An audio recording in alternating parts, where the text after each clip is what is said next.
दोस्तों आपको दिख रहा होगा ये बहुत ही सुंदर सा फ्लावर। ये लाइट लाइट ऑरेंज और पर्पल कलर का जो फ्लावर है, ये एक सकलेंट का फ्लावर है जो पूरे साल भर में एक बार स्प्रिंग सीजन में ही खिलता है। और ये तभी खिलता है प्लांट पर जब प्लांट थोड़े से मैच्योर हो जाते हैं।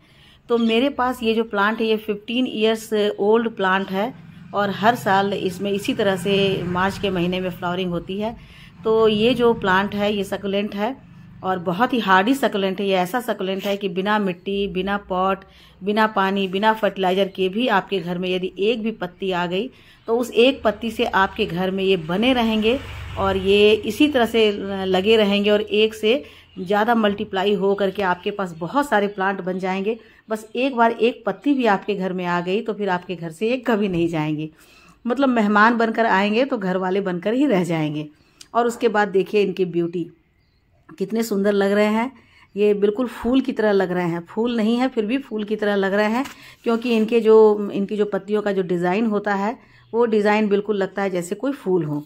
और इनका जो कलर है वो बिल्कुल ग्रीन होता है और इनकी पत्तियां जो है मोटी मोटी होती हैं, क्योंकि पत्तियों में बहुत सारा पानी होता है। और ये देखिए इनकी कलियां हैं और कलियां इसी तरह से पूरे मार्च से लेकर के अभी 15 अप्रैल तक ये खिलते रहेंगे और ऐसे ही प्लांट पर भरे रहेंगे।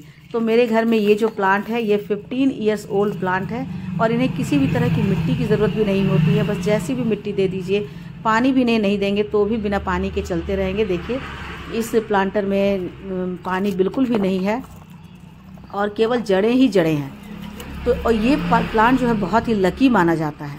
देखिए ये ऐसा नहीं, ये एक बार मैंने इसे निकाला था कहीं लगाने के लिए, फिर मुझे याद नहीं रहा और मैंने इसे ऐसे ही छोड़ दिया। तो देखिए फिर भी इनमें नए नए ब्रांच निकल रहे हैं, क्योंकि ये एक ऐसा प्लांट है जिसे मिट्टी की ज़रूरत नहीं होती है। ये अपने इन्वायरमेंट से ही मॉइस्चर को खींच लेता है, एब्जॉर्ब कर लेता है और उससे ही अपना काम चलाता रहता है। तो एक तरह से कहेंगे कि ये बहुत ही जीवट पौधा है। मतलब जीने की इसे इतनी ज़्यादा जिजीविषा है, इतनी इच्छा होती है कि आप इसे मिट्टी, पानी, खाद नहीं भी देंगे तो ये अपने आप से अपने जीवन को चलाने के लिए इन्वायरमेंट से देखिए वो मॉइस्चर ले लेता है और उसके बाद नई नई जड़ें बनाने लगता है। यदि मिट्टी नहीं होगी तो मिट्टी में जड़ें तो नहीं फैलेंगी, तो ये अपने ब्रांच से ही इसी तरह से जड़ें निकालता है और इसी जड़ों के बल पर वो इन्वायरमेंट से अपना भोजन ले लेता है और अपने आप को चलाता रहता है।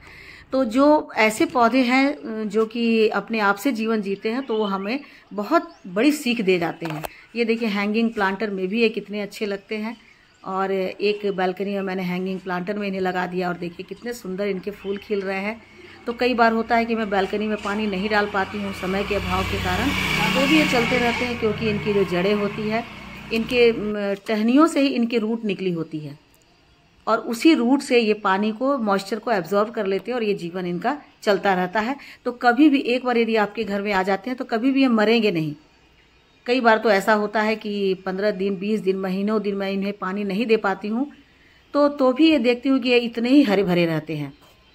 तो ऐसा प्लांट तो हम लगाना ही चाहेंगे कि जिन्हें हमें देखभाल नहीं करनी पड़ेगी। देखिए इनकी एक टहनी जो है वो टूट करके गिर पड़ी थी बाहर सीमेंटेड एरिया में, और वहाँ पर जो थोड़े से कचरे वगैरह भरे हुए थे धीरे धीरे वो इसी में लटक गए हैं और उन्हीं में इनके जो जड़ें हैं वो चली गई हैं और फिर से बढ़ते बढ़ते देखिए इनकी जड़ें कितनी मोटी हो गई है और ये काफ़ी लंबा इनकी टहनियाँ हो गई और अभी इसमें फ्लावरिंग भी हो रहा है। तो ये किसी की अपेक्षा नहीं रहते हैं, किसी पर डिपेंडेंट नहीं रहते हैं, तो इसलिए ये प्लांट बहुत ही अच्छे होते हैं। क्योंकि इस प्लांट को देखकर हमें सीखने को मिलता है कि किस तरह से हम अपने जीवन को पॉजिटिव बना सकते हैं। तो ये बहुत ही पॉजिटिव वाइब्स वाले प्लांट होते हैं, इसलिए इन्हें मैं लकी कह रही हूँ। और ये जो प्लांटर है इसमें मेरे एलोवेरा लगे हुए थे और उसी में एक दो पत्ती शायद दूसरे वाले टहनी से कहीं से मेरे से ही गिर गई होगी और वहीं धीरे धीरे ये इतने बड़े डेवलप हो गए हैं और इतने भर गए हैं कि मुझे इसमें ध्यान देने का भी मौका नहीं मिल रहा है। मिट्टी भी इसमें कम हो गई है, फिर भी ये चले जा रहे हैं। क्योंकि एक तो एलोवेरा है जो काफ़ी मतलब फ्लैशी है और उसे तो बहुत ज़्यादा मिट्टी, खाद, पानी चाहिए। तो बेचारे इस सकलेंट को तो जिसे एचवेरिया कहते हैं, इसका नाम एचवेरिया है। एचवेरिया की कई सारी वैरायटी होती है, लेकिन ये जो वैरायटी है बहुत हार्डी होती है। एक वैरायटी बहुत ही हल्की होती है, हाथ से छूने पर उनकी पत्तियां गिर जाती हैं, लेकिन ये वैरायटी बहुत ही हार्डी होती है। ये जल्दी से टूटेंगे भी नहीं। और देखिए इनके पत्तों में जो बहुत सारे आपके कोने बने हुए दिख रहे हैं, यानी कि नोड बने हुए दिख रहे हैं, जितने नोड हैं उतने वहाँ से नई नई पत्तियाँ होकर के और एक पत्ती से कई सारे प्लांट बन जाएंगे।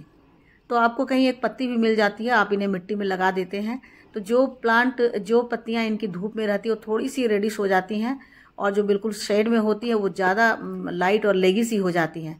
तो इन्हें ना तो बहुत ज़्यादा धूप चाहिए और ना बहुत ज़्यादा शेड चाहिए, मतलब पार्शल एरिया में रहने पर इनकी ग्रोथ बहुत अच्छी होती है। तो इस तरह से कोई भी एक मैच्योर पत्ती लेकर के आप मिट्टी में डाल देते हैं तो जितने आपको कोने दिख रहे हैं उन सारे कोने से एक एक प्लांट निकल आएगा। तो इस तरह से एक पत्ती से आप कई सारे प्लांट तैयार कर सकते हैं। और मेरे पास तो 15 साल से लगातार ये प्लांट बने हुए हैं और इनकी मैं कोई देखभाल नहीं करती हूँ। देखिए छोटे से एक मटकी है, उसमें भी मैंने लगा दिया था जब मैं इसकी कटिंग कर रही थी, तो देखने में बहुत ही सुंदर लगता है। छोटे छोटे से प्लांटर में ये लग जाते हैं और काफ़ी घने हो जाते हैं, तो वैसे में ये देखने में बहुत ही सुंदर लगते हैं। और देखिए कितने लंबे हो गए हैं और कितनी अच्छी इनकी ग्रोथ है। तो ऐसे ही किसी भी प्लांटर में छोटी सी कटिंग आप लगा देंगे या एक पत्ती लगा देंगे तो उससे ये जो प्लांट है वो तैयार हो जाएगा और फिर ये प्लांट अपने आप को मल्टीप्लाई करने लगता। मेरा मटकी गिर गया और देखिए प्लांट के बाहर से मेरी मटकी छोटी सी टूट कर गिर गई लुढ़क कर। तो इनका जो शेप है मिट्टी का वो बिल्कुल गोल हो गया है और इनमें बहुत सारी छोटी छोटी सी जड़ें आपको दिख रही होंगी। तो ये हम नहीं कह सकेंगे कि इनके मिट्टी इनमें कम पड़ जाएगी, इतनी भी मिट्टी है तो बहुत अच्छे से बहुत ज़्यादा ये घने हो जाएंगे। तो अब मैं इसे दूसरे किसी प्लांटर में शिफ्ट कर देती हूँ। अभी मेरे पास तो अभी कोई प्लांटर वैसा है नहीं, तो एक बॉटल का टुकड़ा है तो मैं उसी में इसे डाल दे रही हूँ और अच्छी तरह से ये चल जाएंगे क्योंकि नीचे में इसकी मिट्टी भी भरी हुई है, तो अच्छे से प्लांट लग जाएंगे। तो बहुत ही ईजीली लग जाते हैं, इसके लिए आपको कोई बहुत ज़्यादा केयर करने की, बहुत ज़्यादा ध्यान देने की ज़रूरत नहीं होती और ना ही बहुत ज़्यादा इसके लिए आपको बड़े बड़े से प्लांटर चाहिए। देखिए प्लास्टिक का पॉट है जो माइक्रोवेव का में मिलता है रहता, तो वो मेरे बेकार पड़े हुए थे, तो उसमें मैंने लगा दिया था एलोवेरा और उसी में एक पत्ती गिर गई, तो फिर यहाँ पर प्लांट मेरे इतने सारे बन गए। धीरे धीरे जो इनके पुराने होते जाते हैं तो उनके डालियाँ थोड़ी थोड़ी सूखती जाती हैं, तो उसे आप कट करते जाइए। यदि आप चाहते हैं खूब हरा भरा बना रहे तो इसे आप कट कर दे छोटी छोटी पुरानी डालियों को और इन्हें कट करके आप अलग कर देते हैं। मैं भी इसे अलग कर दे रही हूँ काट करके ताकि कुछ शेप में आ जाए। तो इसे मैंने काफ़ी इस प्लांटर से निकाल कर कट करके अलग कर दिया है। कुछ प्लांट की कटिंग मैं दूसरे किसी पॉट में लगा दूंगी। और ये देखिए इनकी जो जड़ें ये फैली हुई है, तो टहनियों से अपने आप से इनकी जड़ें निकल आती है और उसी जड़ों से ये अपना काम चलाते रहते हैं और मल्टीप्लाई होते रहते हैं। तो कट करके मैं थोड़ा सा इन्हें अलग इसमें लगा देती हूँ, अभी आपको मैं दिखलाती हूँ। और कुछ तो मैं नीचे ज़मीन में डाल दूँगी क्योंकि बहुत ज़्यादा इसे मिट्टी में भी आप डाल देंगे तो भी ये अपनी जड़ें वहाँ पर जमा लेंगे। तो इसलिए ये प्लांट ना बहुत अच्छे लगते हैं और किसी तरह की ये कोई डिमांड भी नहीं करते हैं।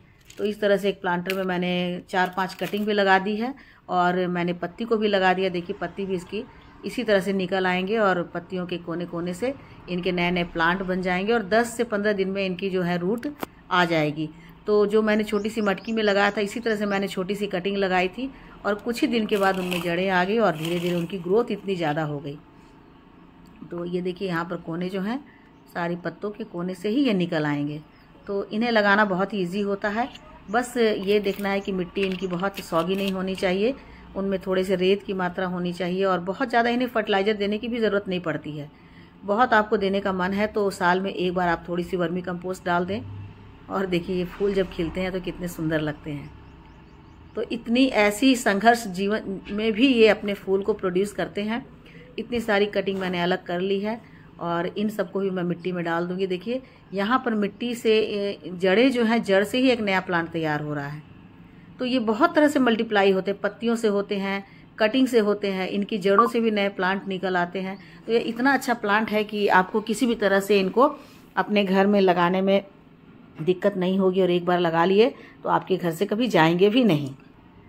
तो इसको भी यदि आप ऐसे मिट्टी में डाल देंगे ना तो बस वो लग जाएगा। इसको मिट्टी में दबाने की भी ज़रूरत नहीं पड़ेगी, बस मिट्टी के ऊपर भी छोड़ देंगे तो भी ये बहुत आराम से लग जाएंगे। बस जो इतने सारे बचे हुए मैं इन्हें ऐसे ही मिट्टी में डाल दूंगी तो अपने आप से ये जड़ें पकड़ लेंगे और बहुत ज़्यादा इन्हें कोई केयर करने की भी ज़रूरत नहीं पड़ती है। बस आपको इतना ही ध्यान रखना है कि यदि आप इसे अच्छे प्लांटर में लगाना चाहते हैं तो यदि अच्छे से लगा देंगे, बहुत अच्छी मिट्टी बनाकर, जो सैंडी सॉइल होता है और थोड़ा सा वर्मी कंपोस्ट, तो उसमें बहुत ही बुशी हो जाएंगे और देखने में बहुत ही सुंदर लगेंगे।